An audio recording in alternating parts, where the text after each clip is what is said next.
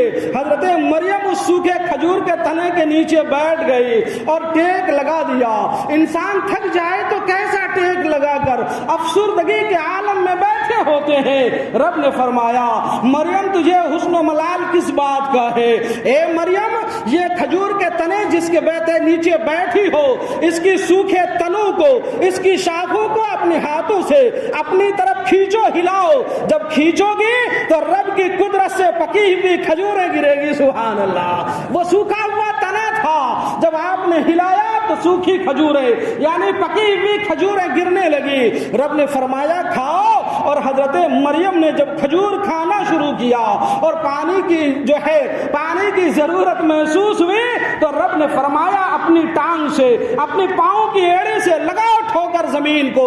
جب حضرت مریم نے لگایا ٹھوکر تو آپ کے قدموں سے میٹھے پانی کا چشمہ جاری ہو گیا۔ سبحان اللہ۔ یہ کرامت مریم دیکھیے، سوکھے کھجور کے تنے سے پکی ہوئی کھجور مل رہی ہے، پانی کے چشمے جاری ہو رہے ہیں۔ رب نے فرمایا کھجور کھاؤ، پانی پیو، اور اپنے بچے کے چہرے سے تم اپنی آنکھوں کو ٹھنڈک پہنچاؤ۔ سبحان اللہ، ٹھنڈک پہنچاؤ۔ یہ حضرت مریم کی کھلی کرامت قرآن پاک میں موجود ہے۔ آئیے ذرا سورہ نمل کی تلاوت کیجئے۔ سورہ نمل شریف ہے، آیت نمبر 40 ہے۔ حضرت سلیمان علیہ السلام کی محفل ہے۔ حضرت سلیمان علیہ السلام کی محفل سے ایک دفعہ ایک پرندہ جو آپ کا جاسوسی کا کام کرتا تھا، اس کا نام تھا ہدہد۔ ہدہد اس دن محفل میں موجود نہ تھا۔ حضرت سلیمان نے فرمایا ہدہد نظر نہیں آ رہا ہے، ہدہد نظر نہیں آ رہا۔ ہدہد کچھ دیر بعد حاضر ہوا تو ہدہد نے اپنی غیر حاضری کا سبب بیان کرتے ہوئے عرض کیا حضرت سلیمان علیہ السلام سے کہ میری غیر حاضری کا سبب یہ ہے حضور کہ میں اڑتے اڑتے ملک سبا چلا گیا تھا۔ جب ملک سبا گیا تو دیکھا کہ ملکہ سبا اور وہاں کے لوگ سورج کی پوجا کرتے ہیں، آگ کی پوجا کرتے ہیں، اور اس کا تخت و تاج بھی ہے۔ یہ خبر لینے میں ملک سبا گیا تھا۔ حضرت سلیمان سے جب کہا گیا تو حضرت سلیمان علیہ السلام نے فرمایا ہے میری محفل میں کوئی جو ملک سبا سے جو ہے ملکہ بلقیس ملکہ سبا وہاں کے تخت کو اٹھا کر میرے پاس لے کر آئے. آپ کے وزیروں میں ایک بڑا ہیکل جوان جو ہے طاقتور ایک جن تھا, وہ کھڑا ہوا کہ حضور اجازت دیجئے, آپ کی محفل ختم نہیں ہوگی کہ ملک سبا سے تختہ بلقیس کو بلقیس سمیت اٹھا کر آپ کے قدموں میں لا کر رکھ دوں گا. حضرت سلیمان نے فرمایا نہیں, مجھے تو اس سے پہلے بھی چاہیے, اس سے جلدی چاہیے. حضرت سلیمان کا وزیر آپ کا غلام حضرت آصف بن برخیہ رحمت اللہ تعالی علیہ جو اللہ کے ولی تھے کھڑے ہوئے عرض کیا حضور اگر اجازت دیں تو ابھی آپ کے آنکھوں کی پلکیں بھی نہ جھپکے گی کہ ملک سبا سے تختہ بلقیس کو لا کر حاضر کر دوں گا. سبحان اللہ. اجازت ہوئی. حضرت سلیمان کی ابھی آنکھوں کے پلکیں ابھی جھپکی میں نہ تھی کہ ملک سبا سے تختہ بلقیس کو لا کر حضرت آصف بن برخیہ نے حاضر کر دیا. تمام مفسرین اس بات پر متفق ہیں کہ یہ حضرت آصف بن برخیہ رحمت اللہ تعالی علیہ کی کھلی کرامت ہے جس کا ذکر سورہ نمل آیت نمبر 40 کے اندر خود رب تبارک و تعالی بیان فرما رہا ہے. اگر کوئی کرامات اولیاء کا انکار کرتا ہے تو ہم اہل سنت والجماعت کا یہ عقیدہ ہے کہ وہ بد مذہب ہے, وہ گمراہ ہے, وہ راہ حق سے بھٹکا ہوا ہے. ولایت اور کرامات اولیاء قرآن میں موجود ہے اور اس کے علاوہ بھی آیتیں موجود ہیں. اور اب آگے دیکھیے, میں آپ کے سامنے ایک دو حدیث پاک عرض کرنا چاہتا ہوں. ایک بار درود پاک پڑھی, اللہم صلی علی سیدنا مولانا محمد بارک وسلم صلاۃ و سلام علیک یا رسول اللہ صلی اللہ تعالی علیہ وسلم. علماء نوٹ کیجئے گا, بخاری شریف ہے, جلد اول ہے, حدیث نمبر 1351 ہے. بخاری شریف جلد اول حدیث نمبر 1351 ہے. حضرت جابر رضی اللہ تعالی عنہ کا نام آپ نے خوب سنا ہے. آپ کے والد گرامی جن کا نام حضرت عبداللہ تھا, حضرت عبداللہ کا کمال دیکھیے, آپ کا ذرا علم غیب دیکھیے. اللہ اکبر. آپ نے اپنی موت سے پہلے اپنے بیٹے کو اپنی موت کی خبر بھی دیا, کس نوعیت میں موت ہوگی وہ بھی بتایا, اور اپنے حسن خاتمہ کی بھی خبر دیا. سبحان اللہ. کہ میرا خاتمہ بالخیر ہوگا. بخاری شریف کی حدیث پاک حضرت جابر رضی اللہ تعالی عنہ بیان فرماتے ہیں کل جنگ احد ہونی ہے, آج کی ہی رات میرے والد گرامی حضرت عبداللہ نے مجھے بلوایا اور بلا کر ارشاد فرمایا, اے جابر سنو, مجھے لگتا یہ ہے کہ کل میں حضور صلی اللہ تعالی علیہ وسلم کے صحابہ میں سب سے پہلے شہید ہونے والا انسان ہوں. اور سن لو اے جابر, سن لو, اللہ کے رسول کے بعد میرے نزدیک تم سب سے زیادہ پیارے ہو, لہذا تم اپنی بہنوں کے متعلق سے, اپنی بہنوں کے خیر کے متعلق سے میری وصیت کو یاد رکھنا, اور میرے اوپر جو قرضے ہیں میری طرف سے میرا وہ قرضہ ادا کر دینا. حضرت جابر کا قرضہ رسول اللہ نے کھجور کی ڈھیر کے پاس بیٹھ کر تشریف فرما کر لوگوں کو قرضے ادا فرمائے, وہ ایک الگ حدیث پاک ہے. سنیے, یہاں حضرت عبداللہ اپنی موت کی خبر دے رہے ہیں, حسن خاتمہ کی خبر دے رہے ہیں, کس طرح دنیا سے جائیں گے اس کی بھی خبر دے رہے ہیں. اب حضرت جابر فرماتے ہیں دوسرے دن جب جنگ احد ہونا شروع ہوئی تو جنگ احد میں سب سے پہلا شہید ہونے والا میرے بابا حضرت عبداللہ تھے. سبحان اللہ. حضرت عبداللہ تھے. میں نے ان کے قرضے بھی ادا کیا اور اپنی بہنوں کے ساتھ حسن سلوک بھی فرمایا. یہ کون فرماتے ہیں؟ یہ امام بخاری فرماتے ہیں. اس کو بخاری میں نقل کرتے ہیں, جلد اول میں نقل کرتے ہیں اور حدیث نمبر 1351 لگاتے ہیں. اور آگے سنیے, ایک بار درود پڑھی, اللہم صلی علی سیدنا مولانا محمد بارک وسلم صلاۃ و سلام علیک یا رسول اللہ صلی اللہ تعالی علیہ وسلم۔ حدیث کی بہت مشہور کتاب ہے، مشکات المصابیح ہے، جلد نمبر 2 ہے، حدیث نمبر 5949 ہے، 5949 ہے۔ یہ ہم کو بتانے کی اتنی ضرورت نہیں ہوتی، لیکن آج کل جو ہے باتیں کچھ ایسی چلی ہوئی ہے اور لوگ کہتے ہیں کہ بس بیان کر دیا، اس لیے میں یہ سب بیان کر رہا ہوں۔ اس مہینے میں کچھ لوگوں کو کھجلیاں پیدا ہونے لگتی ہے، کبھی حضور سرکار غوث پاک کی شان میں، کبھی حضور خواجہ غریب النواز کی شان میں، کبھی اولیاء کاملین کی شان میں الٹی سیدھی بکواس کیا کرتے ہیں۔ اس لیے ان تمام بکواسوں کا یہ جواب ہے۔ مشکات المصابیح ہے، جلد 2 ہے، حدیث نمبر 5949 ہے۔